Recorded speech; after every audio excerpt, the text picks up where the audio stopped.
గుంటూరు చుట్టుపక్కల ప్రాంతంలో ఇవన్నీ కూడా 30 నుంచి 40 సంవత్సరాల క్రితం కట్టినటువంటి ఎలివేటెడ్ స్టోరేజ్ లెవెల్ ట్యాంకర్స్. ఇవన్నీ అప్పట్లో కట్టినప్పుడు పైన రూఫ్ని ఏదో జస్ట్ రూఫ్ లాగా ఆలోచించి చేశారు.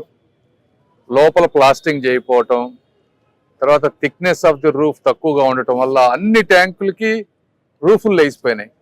మిగిలిన స్ట్రక్చరల్గా ఫౌండేషన్ బాగానే ఉన్నాయి, కానీ మెజారిటీ వాటిలో దీని విషయంలో వస్తే స్ట్రక్చరల్ ఫౌండేషన్ కూడా ప్రాబ్లం ఉంది. సో ఇప్పుడు న్యూ డిజైన్లు ఇంతకుముందు 10 mm థిక్నెస్ ఉండేదని చెప్పారు, ఇప్పుడు 15 mm అంటున్నారు. ఎంత 15 సెంటీమీటర్స్ 15 సెంటీమీటర్స్ అంటే 50% థిక్నెస్ పెంచడం.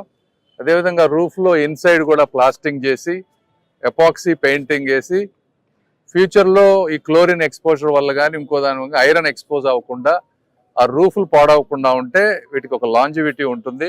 అదొకటి.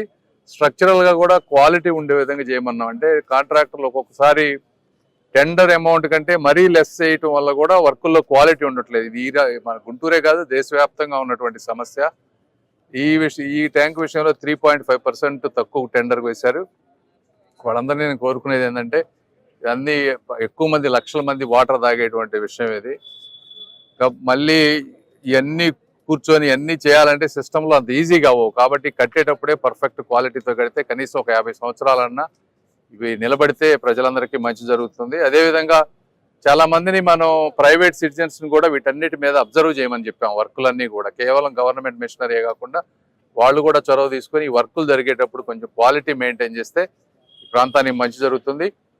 ఇదే కాకుండా మొన్న లాస్ట్ వీక్ మనం ఒక 2 ట్యాంకర్స్ ఓపెన్ చేసాం. ఇదొకటి. ఇవి కాకుండా ఇంకొక 3 ఎన్నో, ఒక్కొక్కటి దాదాపు 4 నుంచి 5 కోట్ల రూపాయలతోటి ఒక 7 ట్యాంకర్స్ అన్నిటినీ చేయాలనేటువంటి ఉద్దేశంతో వెళ్తా ఉన్నాం.